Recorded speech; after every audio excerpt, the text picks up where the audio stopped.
ito naman po ay patungkol dun sa sinasabi na pagkuha daw ng custody ni General Torre dito daw po kay Yusek Roberto Bernardo. Ngayon, ito pala po yung katotohanan dyan. Pakinggan po natin mga kababayan. I-credit po natin mga kababayan ulit ito doon po sa hearing kanina ng Senate. Ano po na inilive po natin tapos ngayon yung live natin kanina yung ginagawa natin ng reaction. I-play na po natin. Anticipated Cabral files so we can listen to Congressman Leandro Leviste para lang to just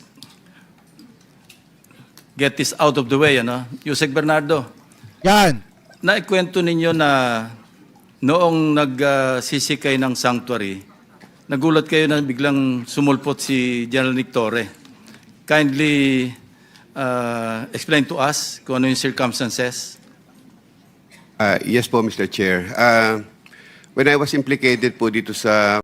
Dito natin makikita mga kababayan na hindi po talaga sinungaling na tao si General Torre. Dito nyo makikita na hindi sinungaling na tao si General Torre. Siguro yung iba, yung mga basher ni General Torre, mayayabangan pag nagkikwento, etong si General Torre mga kababayan. Pero dito po natin makikita na hindi po talaga sinungaling na tao si General Torre. Yung sinabi po niya talagang literal na totoo. Eto, pakinggan po natin. Flood control, I immediately sought the advice po of the spiritual sector. I mean, lumapit po ako sa kanila, sa simbahan, at humingi po ako ng protection at sanctuary. Ngayon, nung humingi po ako ng sanctuary, after my first testimony po dito, nung nag-testify po ako nung, I think that was September 25, pagkaraan po noon, medyo naka-feel na po ako ng hindi maganda sa pakiramdam ko ay nagkaroon po ng problema ako sa security or sa family ko. So, isa pong kaibigan ang nagmalasakit sa akin na kumbaga lumapit po at dumirekta po sa isang religious, isang respected priest. Ngayon, nung lumapit po ako sa kanya at nakipag-usap po, ay nagkaroon po sila ng parang sinasabi tutulungan po ako sa isang safe house. Siguro mga kababayan, yung nagsabi sa kanya na tutulungan siya sa isang safe house, yun siguro yung mga taga-religious sector. Na ang isa doon ay kaibigan ni General Torre na lumapit kay General Torre para ilapit at hingi ng tulong eto pong si Yusek Bernardo. Kaya kung mapapansin nyo, di ba sa kwento nga ni General Torre, meron siyang kaibigan na pare na lumapit sa kanya, inilapit sa kanya etong si Yusek Bernardo para matulungan at mabigyan ng proteksyon. Kaso nga lang ang problema, sinabi din ni General Torre na wala na siya sa puder. Hindi na siya ang PNP chief mga kababayan kaya wala siyang magagawang tulong o maibibigay na tulong dito po kay Yusek Bernardo. Pero tinulungan pa rin ni General Torre na mailapit o tinuruan ng diskarte para mailapit mga kababayan sa mas kinauukulan na matutulungan siya. So ngayon, nagkukonek yung sagot ni General Torre o yung kwento ni General Torre sa sinasabi ngayon ni Yusek Bernardo. So ngayon, ituloy pa natin. House wherein I was invited and with my family po, sinama ko po doon sa safe house. Sa isang safe house po, sinama ko po yung 3 anak ko. At sinama ko pa nga po yung aking lawyer eh. Kasi gusto ko pong malaman talaga yung pinaka tapos dun sa kwento ni General Torre, wait lang kinakat lang natin kasi ikinukonect natin dun sa sinabi ni General Torre. O di ba binanggit ni General Torre, isang anak na lalaki, 2 anak na babae yung kasama ni Yusek Bernardo, tapos kasama rin yung abogado ni Yusek Bernardo. So ibig sabihin, totoo po talaga yung kinikwento o sinasabi sa media ni General Torre. Kasi yun din po yung kinikwento dito ni Yusek Bernardo. So ngayon, bigo yung mga DD-shit na palabasin mga kababayan na nanghihimasok si General Torre dito po sa issue ng maanumalyang flood control dahil may nag-utos kay General Torre. Kasi yun yung pinapalabas nila mga kababayan. Yun yung ipinapakalat nila ngayon. Ngayon nagsalita etong si Yusek Bernardo o di pahiya yung mga nag-aakusa kay General Torre. Diba? So ngayon ituloy pa natin. Lagay na ako sa safe house so during that time po medyo nagkakaroon po ako ng... Yes, tama. Yung paring yung pare, hindi pare daw pare. Kasi lumapit siya sa isang religious sector. Ngayon, yung pare na kaibigan ni General Torre, yun yung pagkakaintindi ko yung pare na kaibigan ni General Torre ang lumapit kay General Torre at humingi ng advice para matulungan. Kung matutulungan, eto pong si Yusek Bernardo kung mabibigyan ng proteksyon. Yun yung pagkakaintindi ko ha, kaibigan na pare ni General Torre. Anyway, tuloy pa natin. Ng takot at pati yung pamilya ko. So pumunta po kami sa lugar na isang tinuro sa aming safe house. And during the time po, nung dumating po ako doon, ay of course nandun po yung priest na kausap ko. At nung pare. dumating po kami doon, ay namangha po ako, nandun si General Torre. So, nung nandun po si General Torre, of course, alam ko naman po na during the time, he was already on floating status. Tama. But he was still a 4-star general during the time. Kaya lamang, At aminado naman dyan si General Torre. Sinabi din naman ni General Torre, paano siya makakatulong kung hindi na nga siya PNP chief that time.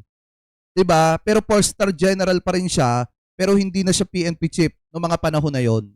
Kaya nga inirekomenda lang niya o pinayuhan na lang niya itong kampo ni Yusek Bernardo na lumapit sa mas kinauukulan. Yes. Pare nga 'yon, hindi pare. Yes, pare. wala na po siya sa role ng PNP.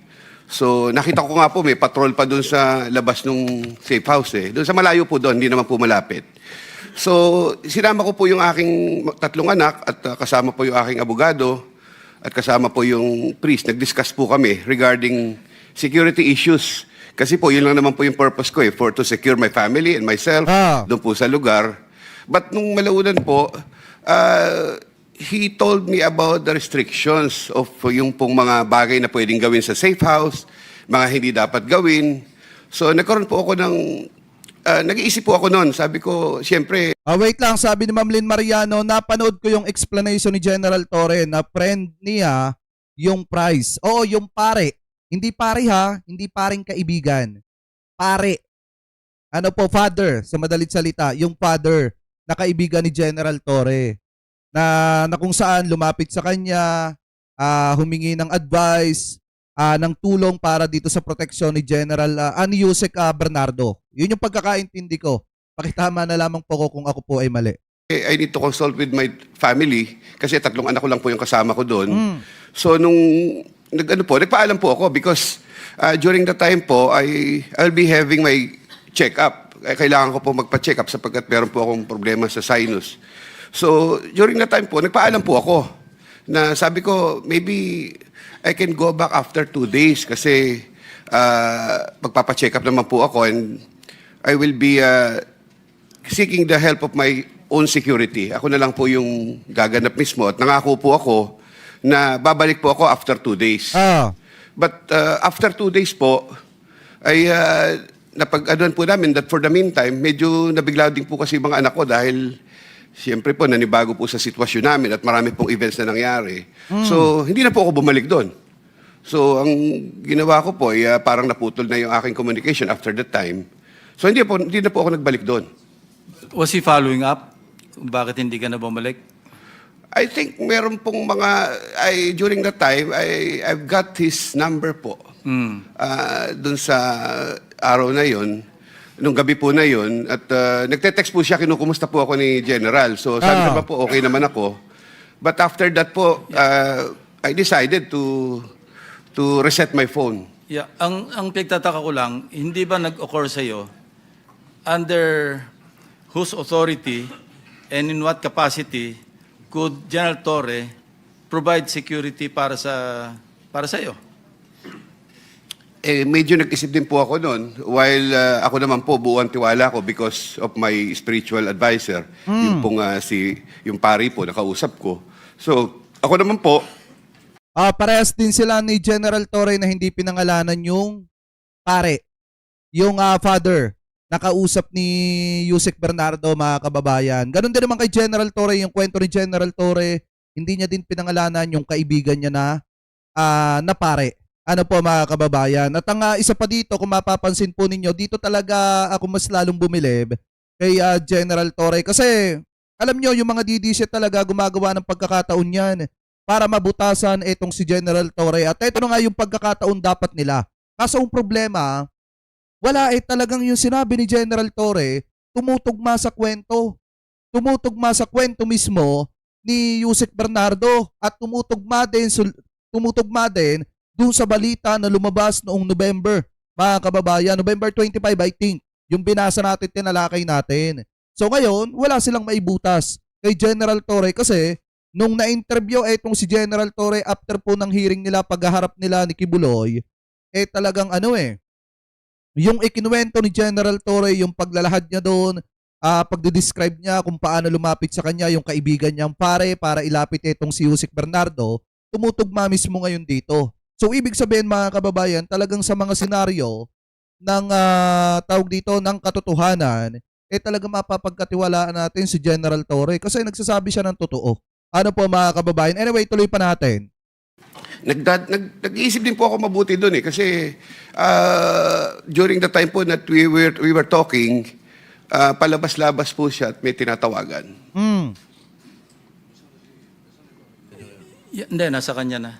Anyway, alam nyo, kaya lang ako interesado because scatterbat ito Ito, unreliable. Kumbaga sa aming classification, sa military, sa police, F6. No? Hindi A1, F6, pinakamababa. Na meron daw mga testigo na hinahawakan tungkol sa flood control. I don't know if my colleagues here have also heard about this, sabi natin, chismis. Pero very loud yung chismis na may mga hawak siyang ibang testigo. For what reason, or what motive, hindi ko alam. Kaya lang ako nag-interesado when I found out that he also got in touch with you through an intermediary para mag-provide ng security sa'yo. Now that you clarified the matter, hindi naman siya persistent.